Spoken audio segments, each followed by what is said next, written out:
Hello and welcome to the Museum of English Rural Life at the University of Reading.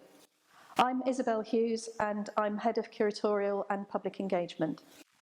I'm Ollie Douglas and I'm the Curator of the Museum of English Rural Life collections. In Britain we experienced very serious consequences with the pandemic. There were about 40,000 deaths and there have been hundreds of thousands of cases. So we locked down as a country from mid-March, and in early July the government allowed museums to reopen. We also had to meet the criteria of our university, which is our managing body, and so we finally reopened to the public at the beginning of September. In order to reopen the galleries, we had to think about social distancing, opportunities for people to wash their hands, and encouraging people to wear masks.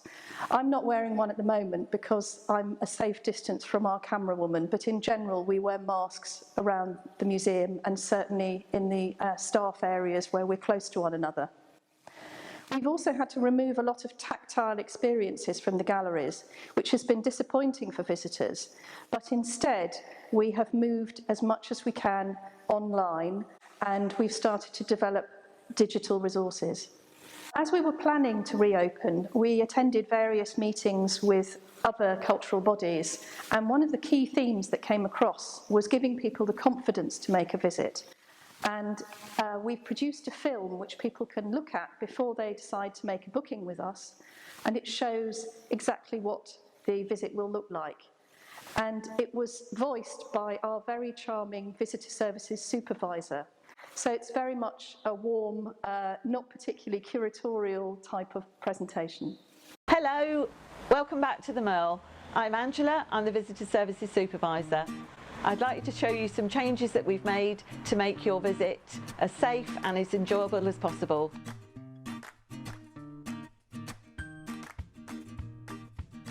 When you arrive, you'll be met by one of our friendly welcome volunteers. We'll remind you to wear a mask if you can, keep a safe distance from people outside your household or bubble, an absolute unit will do, and use the hand sanitizer provided. We've added a new booking system for timed entries. Before you arrive, simply print off a paper copy of your booking and bring it with you or show it to us on your phone. If you've been here before, you will notice that we've made some changes to both the shop and the cafe. And we made some changes in the galleries too. And it's easy to follow, there's only one way to keep going. At this stage of your visit, you might have some questions that need answering. One of my colleagues will be here or nearby to help you. We'll also be able to help you visit the Ladybird Gallery or use the lift to the first floor.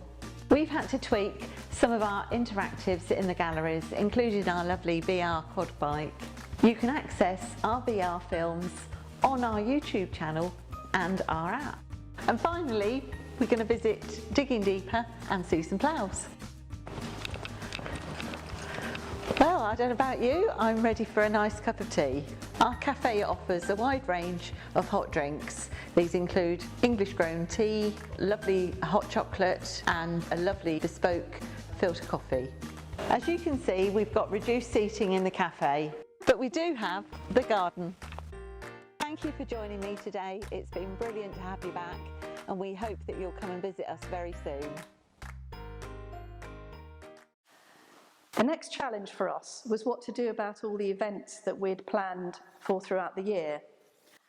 In particular, we run an under-5s event every Friday fledglings, and we couldn't allow under-5s into the garden anymore. We put it onto Facebook and we continued to present the activities, but they were online and people could participate in them at home as they were in lockdown. We also had a seminar series and we took that completely online with speakers via Zoom and participants working via Zoom as well. That's been a big experiment for us, but seems to have worked well and attracted a lot more participants than when we've run these things face to face. As we were preparing for reopening, we kept hearing this phrase about the building being sanitised but not the experience. And so we decided to use our humour that we have in our social media posts as a way of telling people the key rules about social distancing. And we've used historic photographs from our collections to prove the point.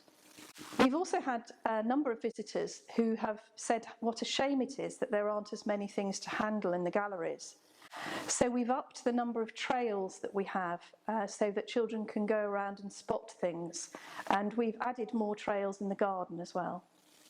Unlike many rural life museums, we keep our collections entirely indoors. However, we do have a garden which is very popular with the local community. We had to shut the garden to them during lockdown. And during that time, a number of foxes took over. So when we came back to the garden, it was very interesting because there was a lot more wildlife and a lot more wild flowers and other sorts of vegetation that had grown over the months. We've tried to keep the grass in a much more rough state, and we only mow the lawn in circles that people can sit in to have picnics.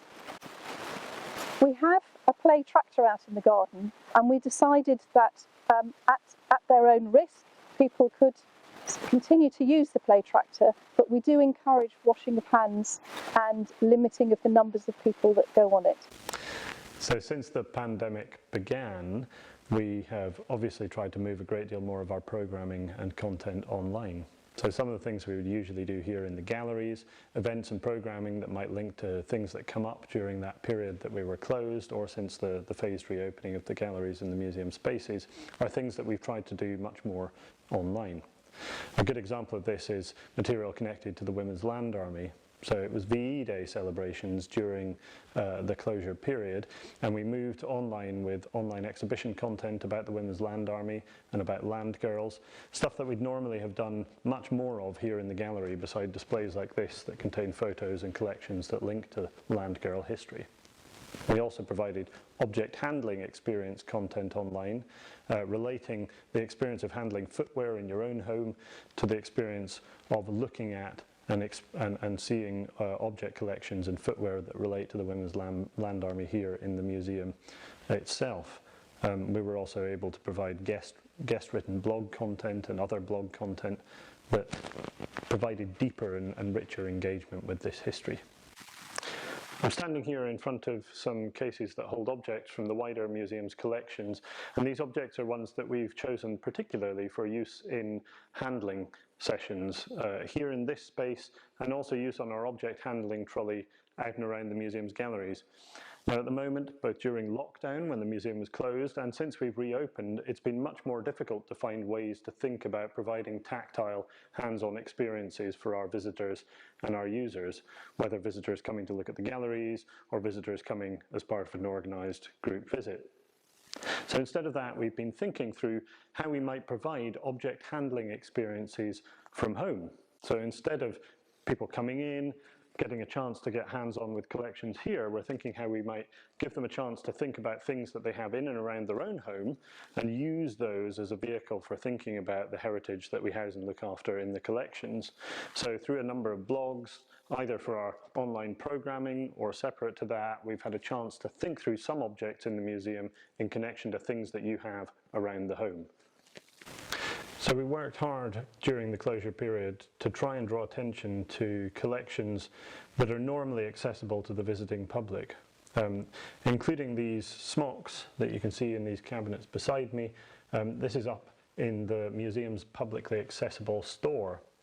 And the work we did around smocks tried to connect these collections and opportunities to look at and view these on our online databases and catalogues, as well as on an online exhibition, but to connect that through to activity in our social media channels. And our social media guru, Joe Vaughan, worked really hard to connect this to a new console game called Animal Crossings. And this console game enables users to build their own virtual environments, to interact with things in these virtual spaces.